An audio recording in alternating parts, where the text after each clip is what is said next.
Yo, what's going on, guys? Welcome back to another video. So the other day I came across a Satanic leaf-tailed gecko. Now these geckos are so unique and amazing. Like, their tails camouflage and even look like an actual realistic leaf. They even have some kind of veins onto that. And once I saw that, I was like, wow, like I really want one. Even though I don't have the room for it now, like I still kind of want to know a little bit more about these lizards. So like in the future, I will have a clear understanding of how to take care of them.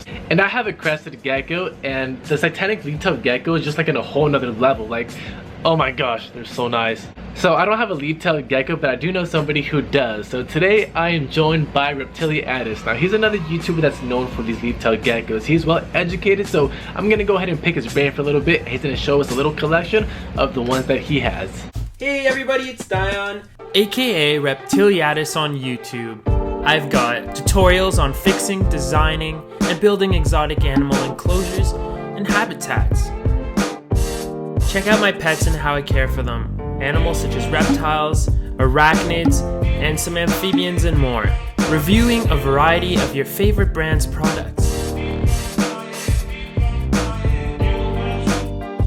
Herping and exploring the magnificent world around us, and so much more. Ladies and gentlemen, you're watching a special feature from the Reptiliatus Channel. Hey everybody, my name is Dayyan Ceylani, and I've been keeping reptiles for the better part of 16 years. One of my favorite species I keep is the Satanic leaf-tailed gecko, scientifically Reptiliatus fantasticus. Now today I'm honored to be featured on the ER Bros channel and to be interviewed by Edwin, who's going to be asking me some questions about how to keep these animals. So I hope you guys enjoy this video and stay tuned for more awesome information about one of my favorite gecko species. There are few animals on our planet that can match the camouflage and fascinating appearance of the Satanic leaf-tailed gecko. Found nowhere else on the planet, they thrive in tropical forests found on the east side of Madagascar. Thanks to networking, the sharing of knowledge and experience, reptile keepers around the world are having more success keeping these animals, and more emphasis has been placed on captive breeding to sustain them in the hobby long term. Okay, so for my first question, I want to ask, what do these walking leaves eat? Like, do they do photosynthesis? Do they eat crickets or Pangea frumis like my crested gecko? What's their main diet? I mostly feed my Satanics crickets with a calcium and vitamin schedule dusting throughout the week.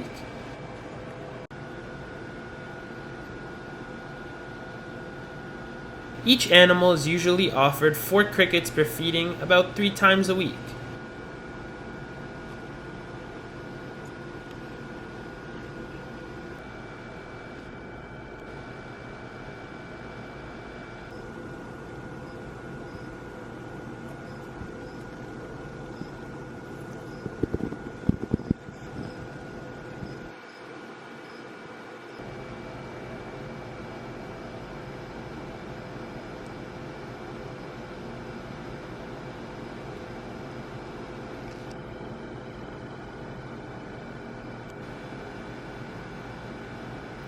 Okay, so for my next question is, what does their enclosures look like? So me personally, I like these exoteric tanks.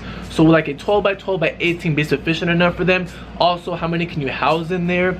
And what kind of plants do you need in there? Do you need like plants that look like their tails, like so they can camouflage, or like branches in there? Like, when it comes to setting up these animals, you want to create a lush, humid, and cool environment that can be kept anywhere between 65 Fahrenheit and 76 Fahrenheit.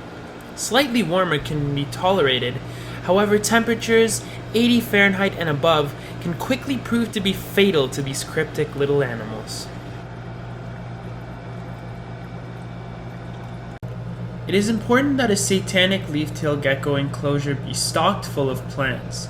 The animals will utilize such foliage for hiding away or sleeping, lapping water droplets off of foliage, and moving from one part of the enclosure to the other. Adding thin branches, twigs, and vines, whether real or artificial, is also important, as they do prefer climbing on such branches. A well-established enclosure can make it pretty hard to find one of these animals. Here's a sleepy female perched on a grapevine branch. You think that's a leaf you're looking at? Have a closer look and guess again. I also stock all my enclosures with isopods and springtails.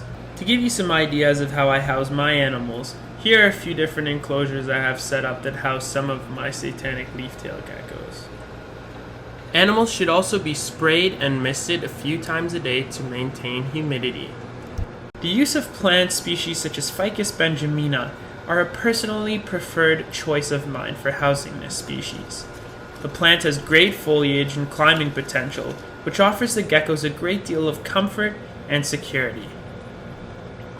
For lighting, I place a 5.0 T5 UVB bulb over the enclosures for the animals, as well as a Sunblaster T5 grow light over the enclosure to promote plant growth and to have rich light that adds viewing pleasure.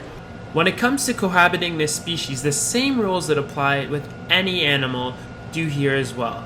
You must always watch out for potential aggression or stress in competition, which ties into also making sure that each individual is eating enough.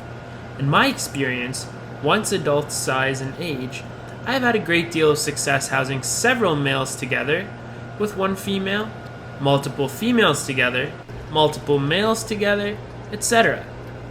Bottom line is that this species isn't very territorial and tolerates cohabiting very well overall. Okay, for my next question, I wanted to confirm something. So I've heard with these Satanic leaf-tailed geckos that you're really not supposed to hold them that often because they will get stressed. They're more like a kind of a visual looking type of animal rather than to be holding them. So is that true? When it comes to whether or not you should handle your Satanic leaf-tailed gecko, the honest answer is that you really should avoid it.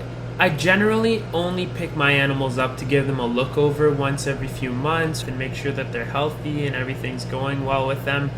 But as you can see from this video, they kind of sketch out and just try and leap away.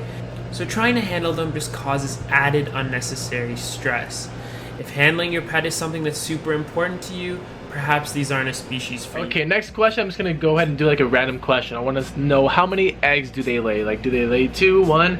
Also, how long does it take for those eggs to hatch? And also, if you have some babies, can you show us? Females lay 2 eggs per clutch, and incubation takes anywhere from 75 to 150 days when eggs are incubated between 68 and 74 degrees Fahrenheit. Temperature sex determination has not been proven in this species.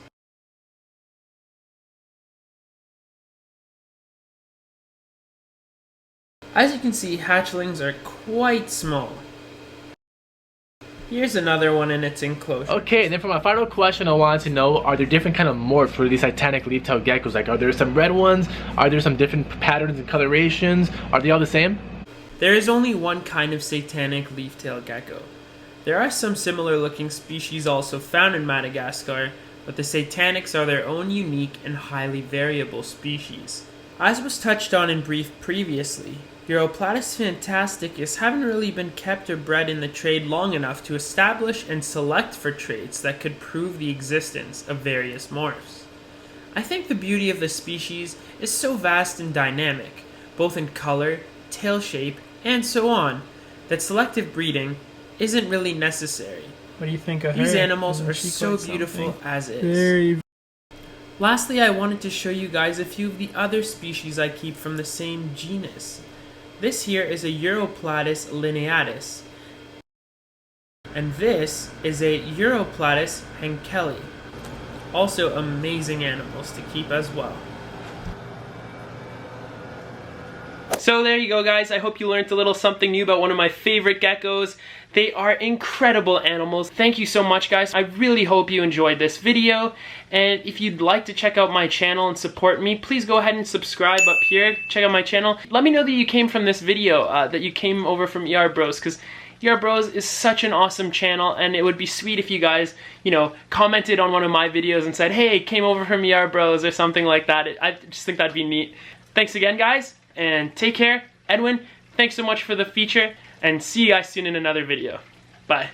Wow, I'm speechless. Those geckos are so nice. I wish I had some, but my room just gets way too hot. So maybe in the future when I move out, have the AC in my room and everything. But just for now, I'll just watch Reptiliatus videos just so I can see them more often. So if you haven't already, go ahead and check out Reptiliatus channel. He has a bunch of cool videos with high quality like how we just did right now. So go ahead and check out his channel. The link will be in the description. Okay, and today's post notification shout out goes to Moon Knight. Thank you so much for turning on my post notifications. If you want to post notifications shout out, be sure you guys go and turn them on and then comment when done so I know who has done that.